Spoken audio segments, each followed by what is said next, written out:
All right, welcome back, everyone. So today we're just going to talk a little bit about polynomials. This will be the first part of two.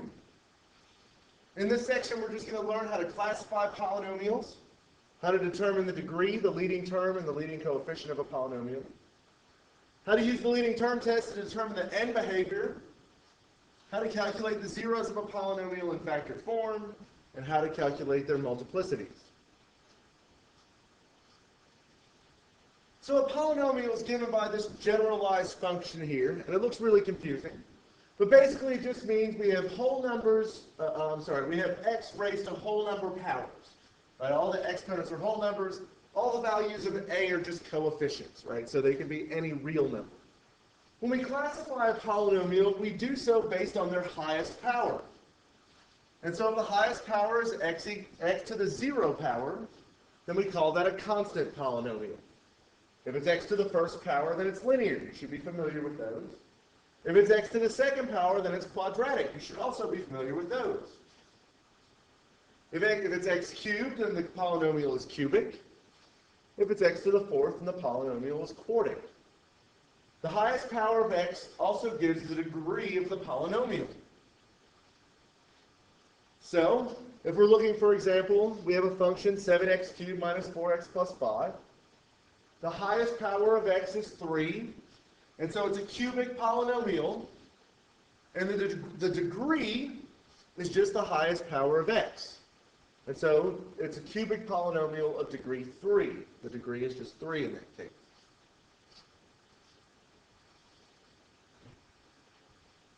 So information can be learned from the term of the polynomial that contains that highest power. Whichever term has the highest power in it, we call that the leading term.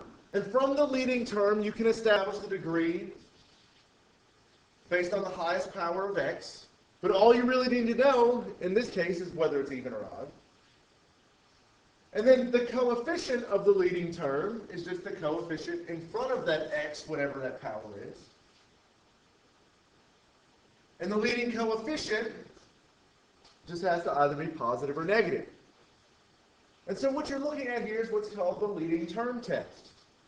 It allows you to basically predict the end behavior of these functions based on their leading term. So for example, if we had a function that was something like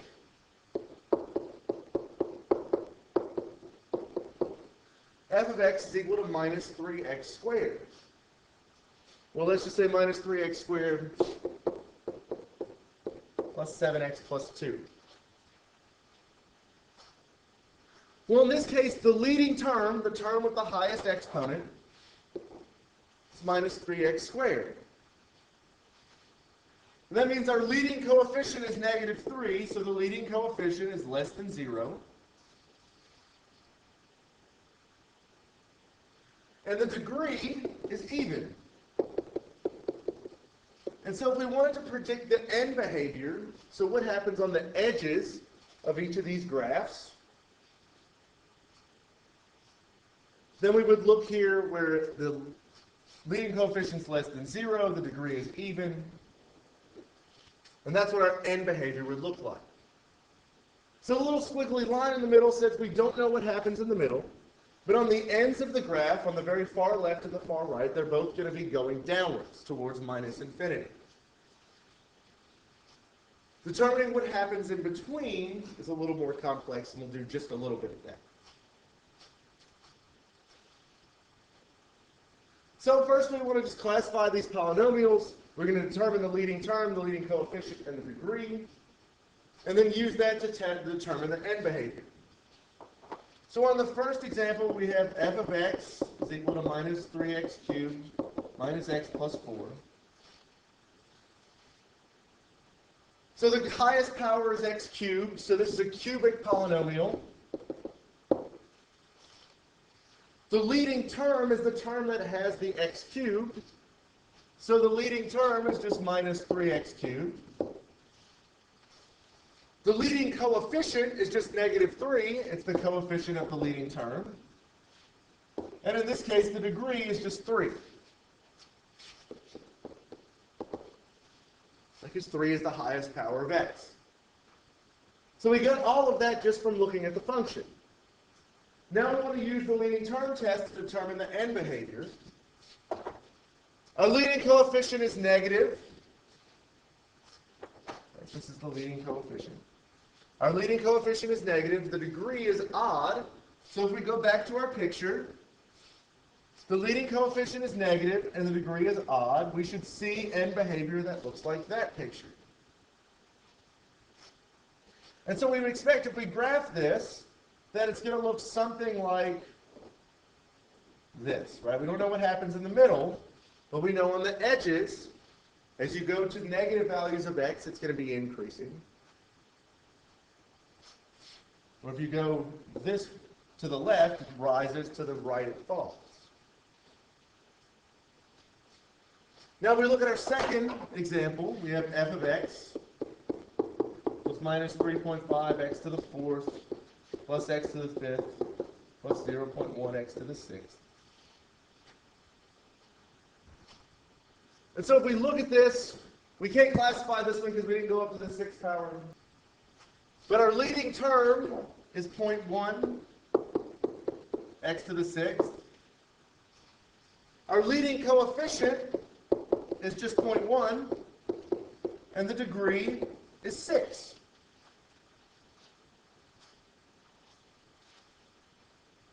This is the leading term at the beginning. And so if we want to determine the end behavior, we know the leading coefficient is greater than 0, and the degree is even. And so we should get end behavior that looks somewhat like that picture. But we don't know what happens in the middle. What we know is it goes to the left and the right, the graph rises.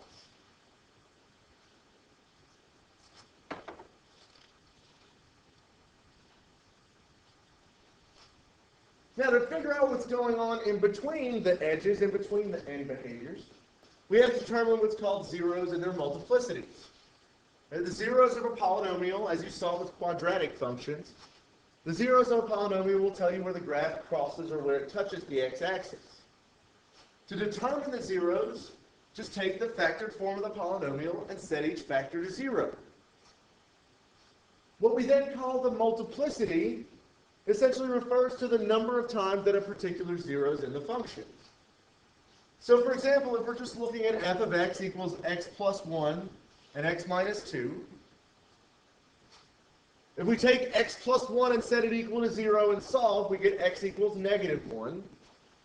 And so that's one of our zeros. But in this case, its multiplicity is just 1. If we then multiply by that x plus 1 factor again, so now we have x plus 1 there twice, then the multiplicity of that 0 goes up to 2.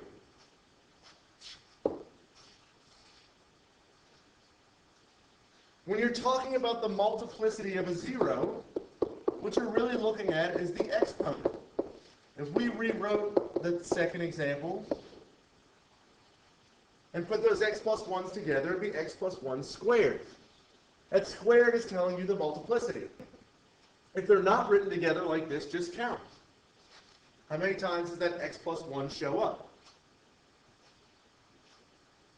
And now why this matters is if the multiplicity is odd, then the graph will cross the axis at that point. It'll cross the x-axis.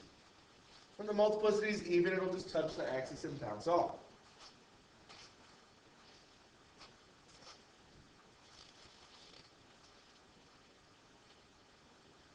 And so let's find the zeros of these functions and their multiplicities. So for the first function, we have f of x is equal to x plus 3 to the fourth power times x minus 5. So our zeros, and hopefully you can see this by now, if we take x plus 3 and set it equal to 0, we'll get negative 3.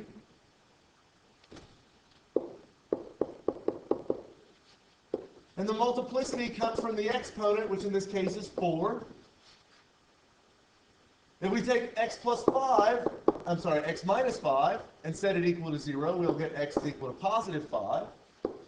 And in this case, the multiplicity is just 1. For the second equation, we have f of x is equal to x to the fifth times x minus 1 squared. And so our zeros, if we set x to the fifth equal to 0, then we get x equals 0 with a multiplicity of 5. And if we set x minus 1 equal to 0, we get x equals 1 with a multiplicity of 2. On the final example, we have 3 times x plus 4 times x plus 4 times x minus 7. Oh, there was one more x plus 4 in there.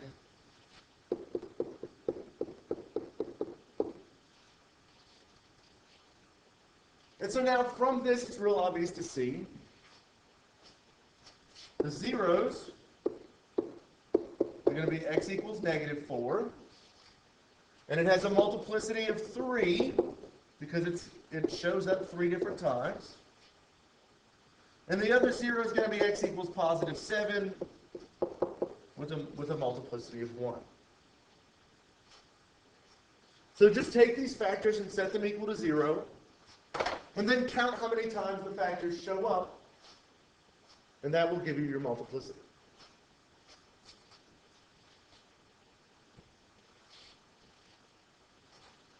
So at the end of this lesson, you should be able to determine if a polynomial is constant, linear, quadratic, cubic, or quartic.